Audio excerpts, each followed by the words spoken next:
Hello, BookTube. This is Weekly Reads. I've had a fantastic reading week this week. Since I've already talked about the manga I read on Friday and Saturday in a wrap-up video on Monday, I won't be talking about those volumes in this Weekly Reads. Instead, I will be focusing on the two books that I read from Sunday through to yesterday. So I'm going to start with Fences by August Wilson. Fences is the February pick for Angelia of Read and Reread's Endless Drama Project. And it is part of August Wilson's Pittsburgh cycle or Century cycle. Fences takes place in late 1950s Pittsburgh and is about the Maxon family, a family of working class African Americans who are teetering on the edge of falling apart. Troy Maxon is the family patriarch.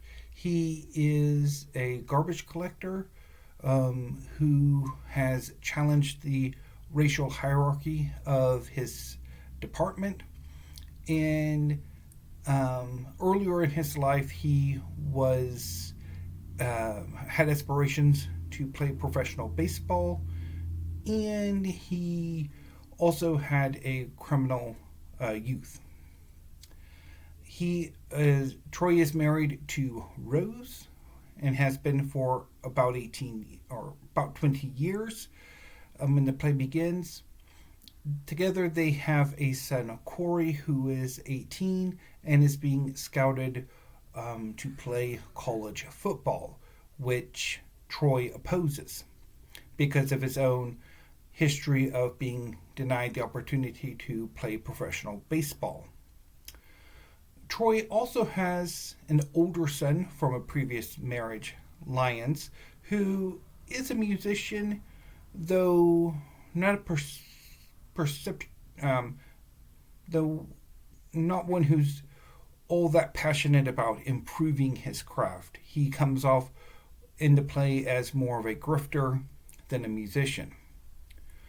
Troy also has a brother, Gabriel, who was injured in World War II and has had mental problems ever since, and had been, up until the beginning of the play, living with Troy and his family before he moved out to live elsewhere and taking away his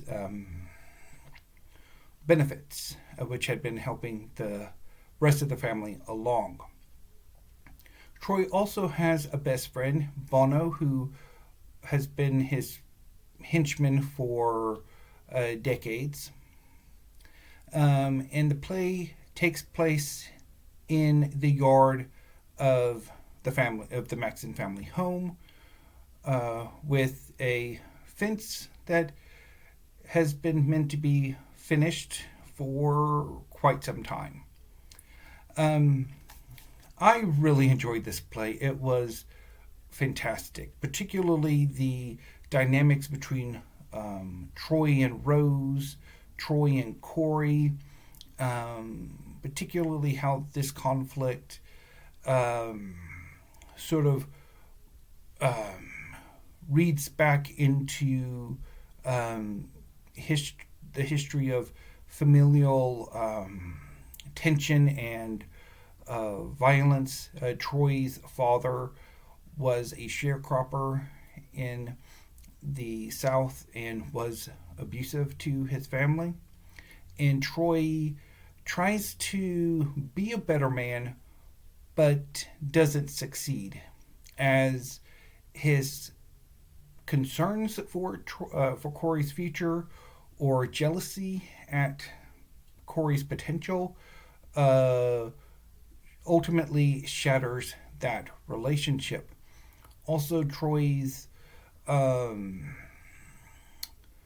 over the course of the play betrays Rose and shatters that relationship. And it's a really powerful, moving play that I really enjoyed, particularly how everything wraps up and how one tries to, in the end, come to terms with one's father, one's husband, one's friend and brother, and try to sort of come to grips with both their strengths and their faults. It's just, this was a really powerful play that I really enjoyed reading. After I finished Fences, I started on Runaway Horses by Yukio Mishima, translated from the Japanese by Michael Gallagher. I started on Runaway Horses on Sunday and made a phenomenal chunk of reading. Fences is about 100 pages, and I read 110 pages of Runaway Horses. It was certainly a lot more fun to read this than watch the Super Bowl. And then continued reading the novel through to yesterday when I finished it. So Runaway Horses is the second volume of the Sea of Fertility tetralogy, which is a series of novels that explore Japan in the 20th century, as well as touch upon themes of reincarnation. Shigekune Handa is the character who binds the four novels together. In the first novel of the series, Spring Snow, Handa was a student who aspired to a legal career and was the best and perhaps only friend of the aristocratic Kiyoaki Matsuge. At the end of Spring Snow, Kiyoaki dies, and at the beginning of Runaway Horses, Handa believes that he has found the reincarnation of Kiyoaki in the person of Iseo Ionuma, who, as luck would have it, is the son of Kiyowaki's former tutor. Not that he was all that successful. And I'm not entirely sure what the heck Papa Matsuge was thinking hiring Ionuma for that role, but anyway. So we're both young men are self-destructive. In Iseo's case, it's a self-destructiveness regarding a sense of purity, a sense of ultimately wanting to commit suicide in an act of beauty. And so, being the son of Ionuma, Iseo was raised in a very right-wing environment. Ionuma, when he was Kiyowaki's tutor, attempted to instill a version of right-wing philosophy and belief into his pupil. He failed miserably in that, but at this point, nearly 20 years later, Ionuma is a more successful right-wing provocator, and his son has basically gone a little bit further to the right than his father, to where Iseo is a budding terrorist. And the novel is about Iseo gathering a cadre of like-minded youths and plotting a terrorist action, which is disrupted, and the trial that follows, as well as the conclusion of Iseo's story. And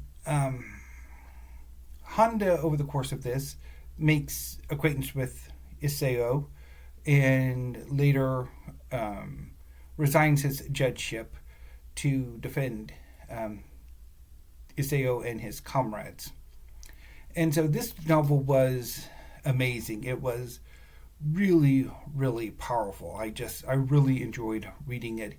Um, Even as I'm very much, for me, reading this, noting to what extent Isao is suicidal and looking for a cause to make his death more meaningful or more beautiful. He is obsessed with a rebellion um, in the late 19th century that was written about in a sort of a pamphlet style story called The League of the Divine Wind that Isao hands out to everybody he meets. And he's wanting to pattern his life and ultimately his death on this. And it's really fascinating. So I enjoyed it. It was an amazing read. Particularly, there are a number of brilliant moments throughout the novel. It's really good. I've been really enjoying the Sea of Fertility tetralogy so far. Got 2 more volumes to go, which I will read in March and April. But this was really good.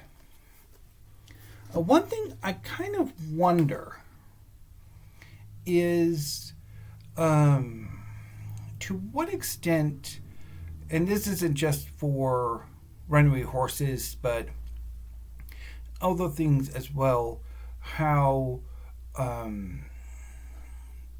radicals on the right often have a greater leeway, greater freedom of movement or sympathy compared to radicals on the left. Isao's treatment once he is arrested and imprisoned is markedly different than his than those on than had he been on the left, certainly. And that's one thing that I've always been a bit curious about. So yeah, but again, Runaway Horses was amazing. If you have not read either Spring Snow or Runaway Horses, I highly recommend it. It is just really good. So what will I be reading starting today?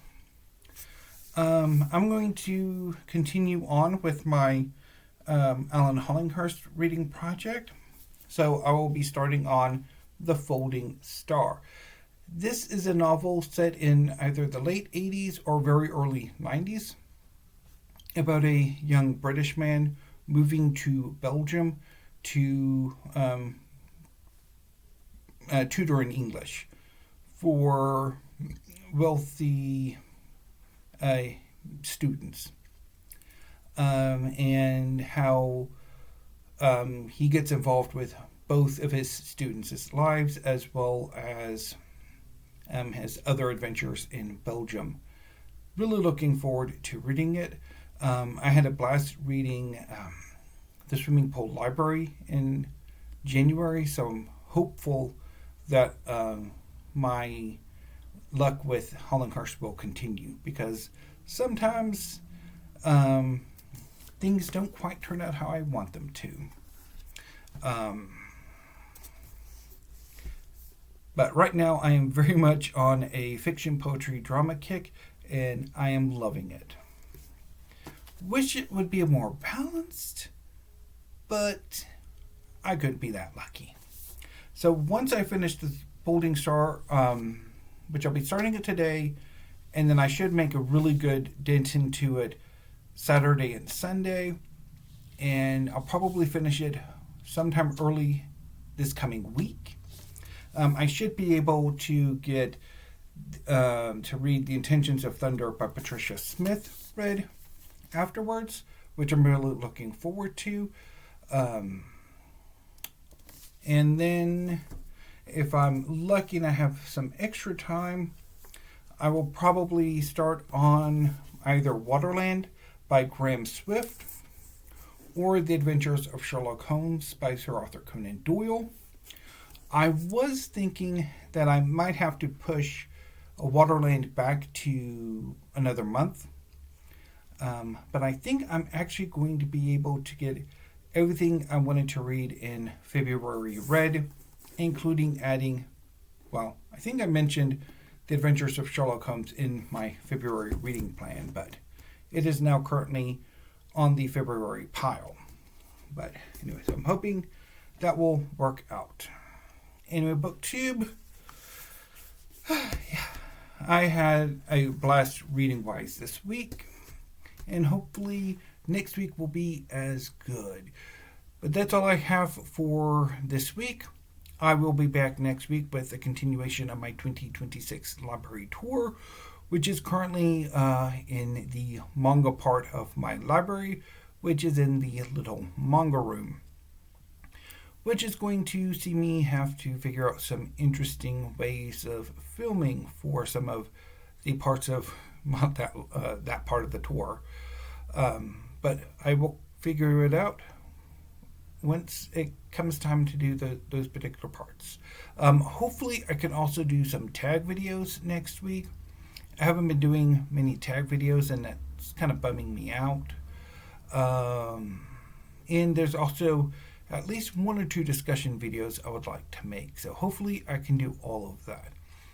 But regardless, there was the 2026 library tour, and there will be weekly reads on Friday. So until I see you next Monday, thank you, BookTube. Have a great rest of your day, and have a great weekend.